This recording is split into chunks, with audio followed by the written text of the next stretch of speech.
Hi boxing fans, this is Ben here. It's been a while. I've been really busy with work and doing some writing and stuff like that, so I haven't really had time to do the videos. But now that we're here in November almost and got so many big fights, that I feel the urge to come on and give a few predictions.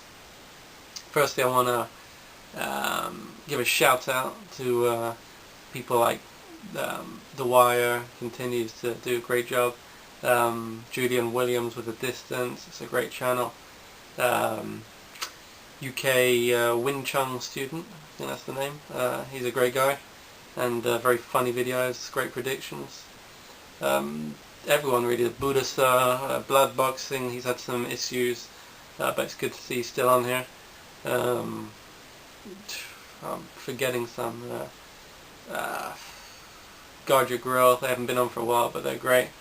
Let's have a look here. Who else? I don't know. There's plenty of good ones, but I think I've named the main ones. Anyone I've forgotten? Men Take Bubble Baths, great name there. He's got a great channel. And The Boxing Historian, one of the best, one of my favourites.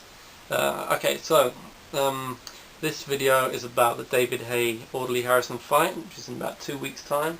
Like 13 days left until the fight. It's taking place here in the UK, in Manchester.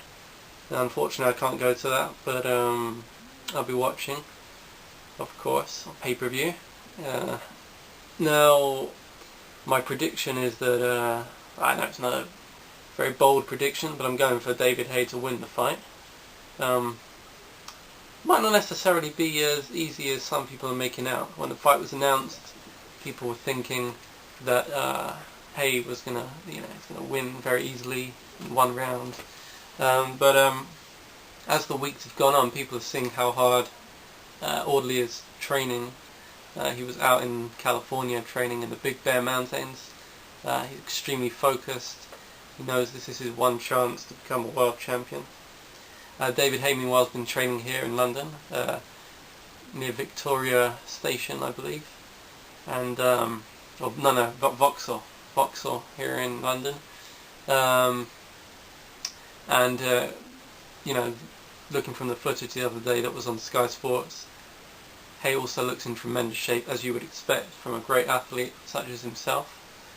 He looks fully focused, not taking Audley lightly, and although this has been a much derided fight, I think that it's going to be very entertaining, and certainly for us here in the UK it's a big event, which is always, boxing doesn't always fill up the back pages of the sports sections here, but on this occasion it will do.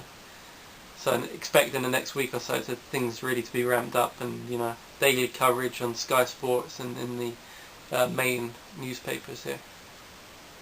Now, just talk about the two fighters. Audley Harrison, although people laugh at him, he has tremendous boxing skills, and he won a gold medal, as we know, at the 2000 Sydney Olympics. I remember watching that. I was about I must have been 16 years of age, or no, a little bit older, 17, and yeah, I mean, he came into the pro ranks. He was on the BBC, which is the main broadcasting channel here, free to air television, and he underperformed. He suffered a knockout loss to Michael Sprott eventually.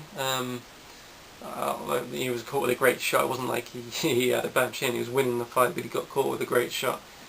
Then he lost to Dominic Gwynn, who was another up-and-coming contender out in America. So things were looking down for him. He lost to Martin Rogan. I thought it was a very close fight, actually. I'm not sure if that could have been a draw.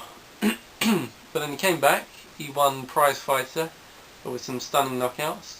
And then recently, I think in April of this year, he beat Michael Sprott in a rematch with a spectacular bulldozing last-minute knockout in the 12th round. But like I said, Audley is an excellent talent. Great jab, very good powerful straight left hand. This is when he wants to use his tools. Unfortunately, and it's been commented on by David Haye, Audley fights almost a bit scared. Like he's afraid to take risks, maybe. He deserves a lot of credit for the courage he showed in his last fight, because he was actually, if you watch the fight, he was fighting orthodox, and he's a southpaw. Reason is he hurt his arm early in the fight, and people accused him of lacking heart. You couldn't in that fight. So that was for the European heavyweight title.